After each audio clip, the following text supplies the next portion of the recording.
Crypto fans, welcome to bitcoin battalion YouTube channel, जहां पे हम क्रिप्टो एंड ब्लॉकचेन टेक्नोलॉजी के बारे में चर्चा करते हैं। और आज इस वीडियो में हम बात करेंगे मीना ब्लॉकचेन के बारे में, जो कि दुनिया का सबसे हल्का और छोटा ब्लॉकचेन है। लेकिन हम इसको छोटा समझ के इग्नोर कर देना अच्छा नहीं रहेगा, क्योंकि ये छोटा भले ही है लेकिन बहुत काम की चीज़ है। तो चले चलते हैं, इस वीडियो को यहाँ पर हम शुरू करते हैं और डिस्कस करते हैं व्हाट इज़ मीना blockchain. So definitely blockchains are growing. जब बिटकॉइन ब्लॉकचेन या फिर इथेरियम ब्लॉकचेन बनाया गया था, जो उनके क्रिएटर थे, मे बी उनके दिमाग में ये सवाल नहीं था कि फ्यूचर में जब बहुत सारे लोग ब्लॉकचेन को यूज़ करेंगे तब क्या होगा। जब नए ब्लॉकचेन में नए नए ब्लॉक जुड़ते रहेंगे, नए ट्रांजैक्शन जुड़ते रहेंगे, न्यू यूजर्स जुड़ते रहेंगे, तो ब्लॉक जो है ब्लॉक जुड़ता रहेगा और ब्लॉकचेन जो है वो ग्रो करता रहेगा। और ऐसे ही करके जो ब्लॉकचेन का साइज़ है वो बढ़ता रहेगा। अगर आप फ़िलहाल ये ग्राफ को देखोगे और अब अगर कंपेयर करोगे 2009 और 2021 के साथ, तो आप देखोगे कि बिटकॉइन का ब्लॉकचेन जो है वो जीरो से शुरू होकर अभी 300 जीबी से भी ज़्यादा हो चुका है। और इसका मतलब ये है कि अभी आप अगर बिटकॉइन की जो ब्लॉकचेन है उसको यूज़ करना चाहोगे अपने मोबाइल से या फिर कोई क्विक सस्ते से लैपटॉप से, तो आप बिटकॉइन ब्लॉकचेन के अंदर पार्टिसिपेट नहीं कर सकते। उसका नोड जो है वो आप रन नहीं कर सकते, क्योंकि ये एक हैवी ब्लॉकचेन अभी हो चुका है। और फ़िलहाल अभी सिर्फ और सिर्फ पावरफुल कंप्यूटर जितने भी हैं वो ही सिर्फ बिटकॉइन की ब्लॉकचेन को यूज़ करते जा रहे हैं। और विथ टाइम और 5 साल 10 साल में हम देखेंगे कि बहुत सारे बिटकॉइन माइनर जो हैं वो गेम से आउट हो जाएंगे और ओनली पावरफुल माइनर्स ही इस खेल में रहेंगे। तो इससे हमको कहीं ना कहीं एक लॉस हो रहा है। तो अगर हम इसको डीपली देखेंगे तो ब्लॉकचेन जो है हमारा वो ट्रिलेमा को लॉस कर रहा है। ब्लॉकचेन ट्रिलेमा यानी डिसेंट्रलाइजेशन, स्केलेबिलिटी, सिक्योरिटी। तो अगर हम बिटकॉइन ब्लॉकचेन की एग्जांपल ले, तो फ़िलहाल वो डिसेंट्रलाइजेशन जो है उसको खो रहा है, क्योंकि बहुत सारे माइनर जो हैं अभी बिटकॉइन ब्लॉकचेन की अंदर पार्टिसिपेट नहीं कर पा रहे हैं, इसीलिए वो एग्ज़िट लेते जा रहे हैं, जिसके वजह से ओनली पावरफुल माइनर ही अभी बिटकॉइन नेटवर्क को हैंडल कर रहे हैं। और फिर स्केलेबिलिटी भी बिटकॉइन ब्लॉकचेन का स्लो है, क्योंकि ब्लॉक जो है वो क्यू में वेरीफाई होता है। तो अगर आप अभी एक ट्रांजैक्शन इनिशिएट करते हो तो आपके आगे भी बहुत सारे ट्रांजैक्शंस होंगे। तो अगर आपको जल्दी से जल्दी वेरीफाई करवाना है आपका ट्रांजैक्शन, तो मे बी आपको हाई ट्रांजैक्शन फ़ी देना पड़ सकता है और फिर आप वेट भी कर सकते हो। फिर सिक्योरिटी, जब बहुत सारे लोग जुड़ते हैं ब्लॉकचेन में, जितना डिसेंट्रलाइजेशन उसमें बढ़ेगा उतना सिक्योरिटी उसमें आता है। लेकिन अगर हम लोगों को देखेंगे कि लोग निकल के ब्लॉकचेन से जा रहे हैं क्योंकि वो अभी माइनिंग नहीं कर पा रहे हैं, तो मे बी सिक्योरिटी भी कहीं ना कहीं हार्म होता जा रहा है। तो इसीलिए ब्लॉकचेन की जो ट्रिलेमा है वो भी कहीं ना कहीं उसको दिक्कत आ रही है।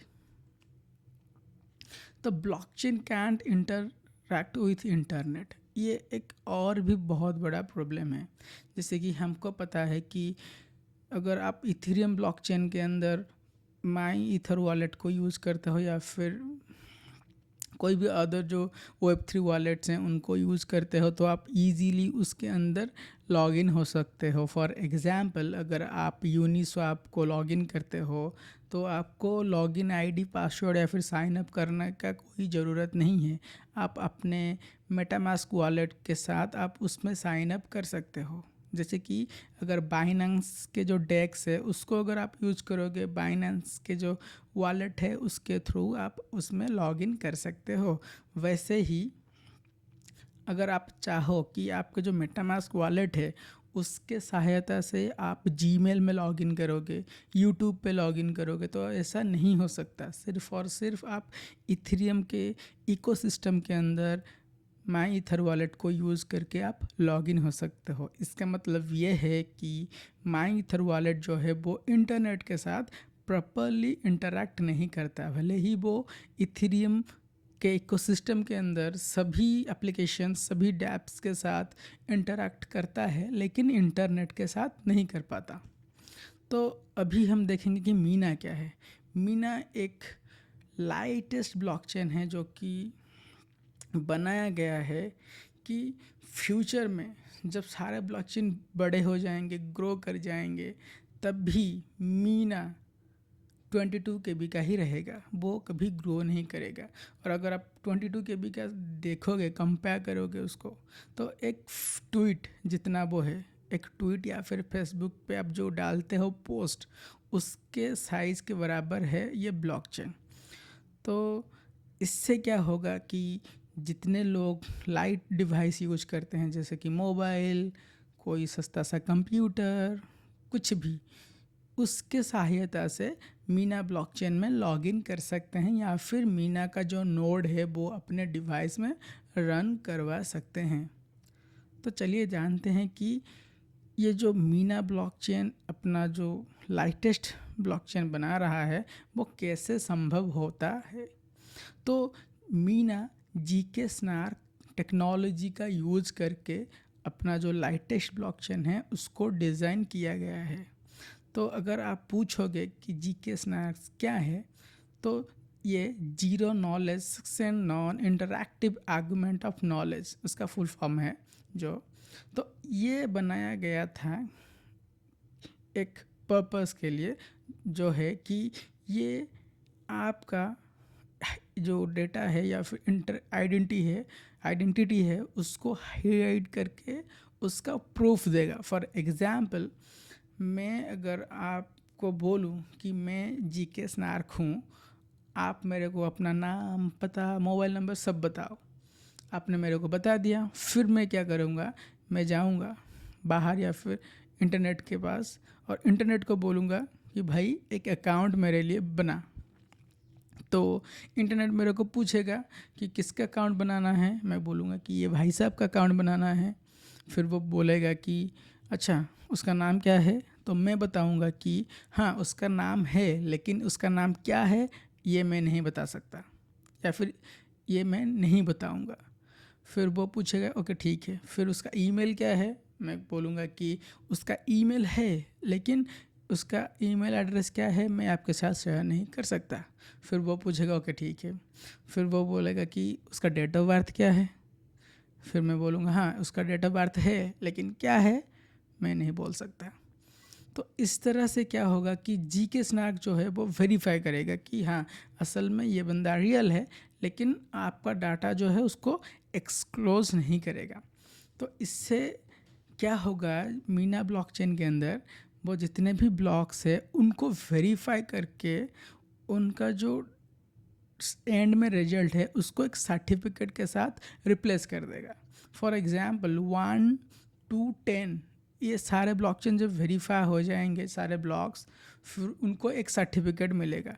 तब जब आप एक 11 वाला ब्लॉक को वेरीफाई करोगे तो उसको ना कुछ सिर्फ और सिर्फ जो सर्टिफिकेट है उसको वो देख के 11 वाला ब्लॉक को बनाएगा, ना कि वो 1 से फिर वेरीफाई करके 11 तक जाएगा। समझ रहे हो? तो अगर मैं आपको मतलब समझाऊँ मैथमेटिकली, सपोज यहाँ पे 3 ब्लॉक है या फिर इनपुट है, जो कि ब्लॉक 1 या फिर ABC आप पकड़ के चल सकते हो। जब ये दोनों ब्लॉकचेन आपस में वेरीफाई हो जाएंगे तो गेट 1 एक सर्टिफिकेट उनको मिलेगा। फिर B और C जब वेरीफाइड हो जाएंगे, गेट 3 एक सर्टिफिकेट उनको मिलेगा। फिर ये दोनों सर्टिफिकेट जो है मिलके फिर से एक सर्टिफिकेट बनाएंगे जो कि गेट 12 रहेगा। इस तरह से जब नए ब्लॉक्स बनेंगे वो गेट 12 के साथ मिलकर गेट 13 बनाएंगे, जो कि अनादर सर्टिफिकेट रहेगा। तो इस तरह से जितने ब्लॉक्स बनते चले जाएंगे वो उसी हिसाब से उस सर्टिफिकेट के साथ मिलकर एक नया सर्टिफिकेट बनाते रहेंगे और उस सर्टिफिकेट का साइज जो है वो 22 KB रहेगा। तो इससे जो ब्लॉकचेन का साइज़ है वो हमेशा 22 KB जो है वो मेंटेन होके रहेगा। और उसका अगर हम ग्राफिकल रिप्रेजेंटेशन देखेंगे तो आप देख सकते हो मीना ब्लॉकचेन में जो उसका जो ब्लॉक का साइज़ है वो 22 KB है किस तरह से, और अदर ब्लॉकचेन में किस तरह से उसका जो साइज़ है वो ग्रो करता जा रहा है। तो आई होप आपको थोड़ा इसमें समझ में आया होगा कि मीना ब्लॉकचेन कैसे जीके स्नार्क टेक्नोलॉजी को यूज करके एक लाइटेस्ट ब्लॉकचेन बना रहा है। अगर आपका कोई भी डाउट है आप कमेंट में मेरे को पूछ सकते हो। अगर आपका कुछ डिमांड है आप भी कमेंट में मेरे को बता सकते हो। एंड अगर आपको ये वीडियो अच्छा लगा तो अपने दोस्तों के साथ शेयर करना, अपने फैमिली के साथ शेयर करना, इसको हर जगह शेयर करना। तो चलिए चलते हैं, मिलते हैं दूसरे वीडियो में। तब तक के लिए बाय बाय, टेक केयर।